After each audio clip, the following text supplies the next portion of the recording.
Olá, meus amores do nono ano. A Pro está de volta com mais uma aula, a aula de número 30. E nessa aula a gente vai dar continuidade ao quê? Ao estudo de concordância verbal. Porque a concordância verbal ela tem um estudo assim um pouquinho extenso e a Pro dividiu ele em duas partes, ok? Então, fique agora com a aula da Pro. Então, na parte 1, a gente viu 4, se eu não me engano, 4 regrinhas. Nessa, a gente vai ver umas 4 ou 5 também, certo? Eu dividi em partes, parte 1, parte 2, concordância parte 1, concordância parte 2. E também vai ter a parte 3 para que vocês compreendam cada regrinha bem vagarosamente, certo? Para não confundir a cabeça de vocês. Então, nossa primeira regrinha é sobre o quê? O sujeito ligado pela conjunção ou. Lembra que ou é uma conjunção coordenada alternativa? Estão lembrados, né? Então, quando no sujeito vier essa conjunçãozinha, o que acontece com o verbo? O verbo vai concordar com o sujeito mais próximo se a conjunção indicar uma exclusão, você sabe o que é excluir, ou então se ele indicar equivalência, tem o mesmo valor, tem o mesmo sentido, o mesmo peso. Então vamos aqui para o exemplo. Observe que eu tenho ou o pai, eita, própria esqueceu do ia, mas aqui era pai, viu? Ela apagou na hora que foi, mas a palavra aqui era pai, viu, gente? Então, ou o pai ou a mãe, então observe que pai e mãe, eles têm o mesmo valor, eles são equivalentes, têm o mesmo peso, tem a mesma importância para mim, para você, pai e mãe, não é isso? Então, ou o pai ou a mãe deve ser sempre respeitado. O que diz, ó, quando o verbo concorda com o sujeito mais próximo? Então, quem é que está mais próximo à palavra, o quê? A palavrinha mãe. Então, o verbo vai ficar aqui concordando com a palavra mãe, certo? Então, lembrem sempre e memorizem sempre essa regra.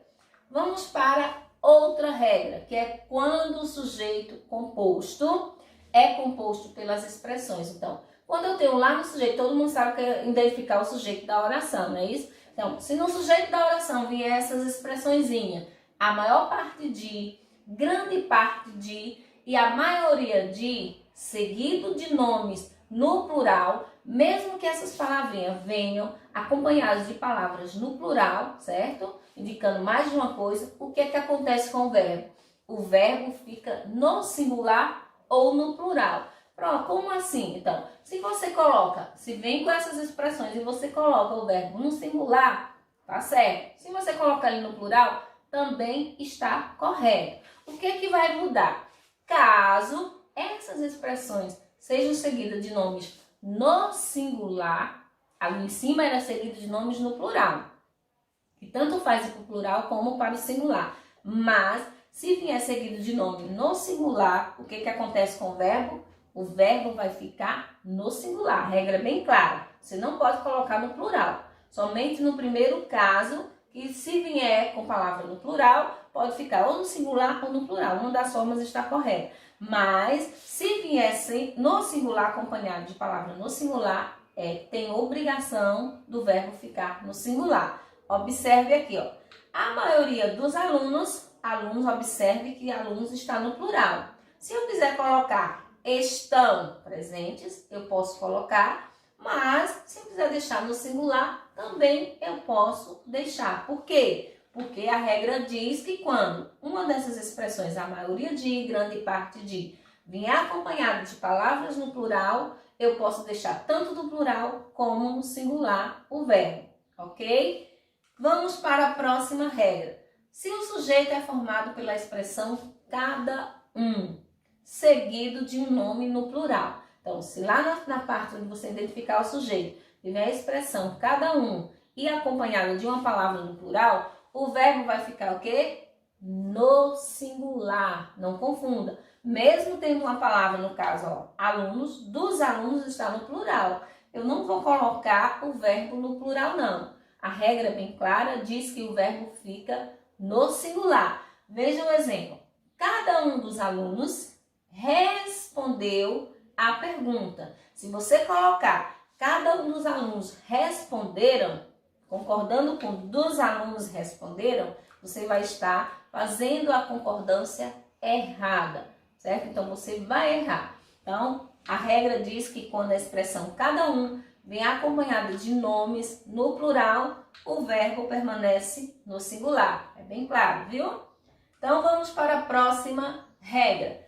Quando o sujeito é formado pela expressão um dos que, certo? Se eu tenho um dos que, o que é que vai acontecer? O verbo fica no singular ou no plural. É aquela mesma regrinha lá que a gente estudou no início, uma antes dessa daqui. Então, o que acontece? O verbo vai ficar no singular ou no plural. Se você colocar o verbo no singular, está correto. Se você colocar no plural, também vai estar correto. Por quê? Porque o sujeito está acompanhado dessa expressão um dos que. Veja o exemplo. Ele é um dos que ficou ou ficaram tristes. Então, ficaram de fora. Então, ele é um dos que ficou ou ele é um dos que ficaram, certo? Ele não seguiu a viagem. Pode ficar no singular como no plural. Está correto as duas formas. A próxima regra diz o seguinte: se o sujeito é formado pelos pronomes quem, que e quem. E que tipo de pronome eu tenho aí? Pronome relativo. O que é um pronome relativo mesmo, professora? Pronome relativo é aquele pronome que se refere a um termo que foi dito anteriormente, ok? Então, se o sujeito vier com um desses pronomes, o que ou quem, o que acontece? Quando o sujeito for representado pelo pronome relativo que, o verbo concorda com seu antecedente, certo? Então, se vier acompanhado do pronome relativo que, então o verbo vai concordar com quem? Com a palavrinha que vai vir antes desse pronome. Vamos ver o exemplo.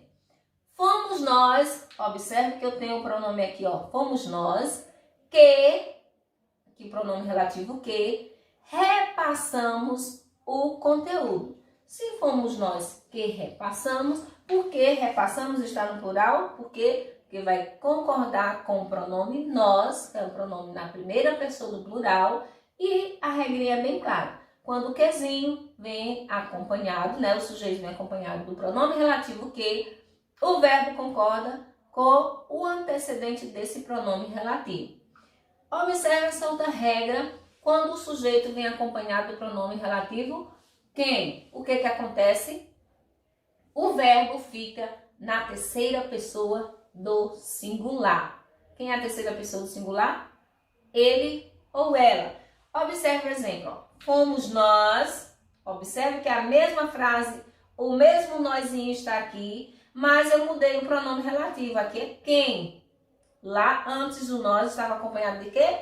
Do pronome relativo que. E a regra é bem clara, diz que quando o que é acompanhado, o sujeito é acompanhado do pronome relativo que, o verbo tem que ficar no plural. Já aqui, o sujeito está acompanhado do pronome relativo quem. E a regra diz o quê? Diz que o verbo vai ficar na terceira pessoa do singular. Ó, fomos nós quem repassou o conteúdo. Não é somos nós quem repassaram, né? Não vai ficar repassado. Por quê? Porque a regra é clara. O quem está acompanhando o sujeito, que é um pronome relativo, quem. Então, a regra diz que o verbo vai ficar na terceira pessoa do singular, ok? Então, nossa segunda parte de concordância verbal termina aqui. Teremos a terceira parte que finaliza, certo? Dividir esse assunto em 3 partes para que não ficasse muito extenso e complicado para vocês entenderem as regrinhas. Então, próxima aula, terceira parte de concordância verbal. Beijo e até a próxima aula.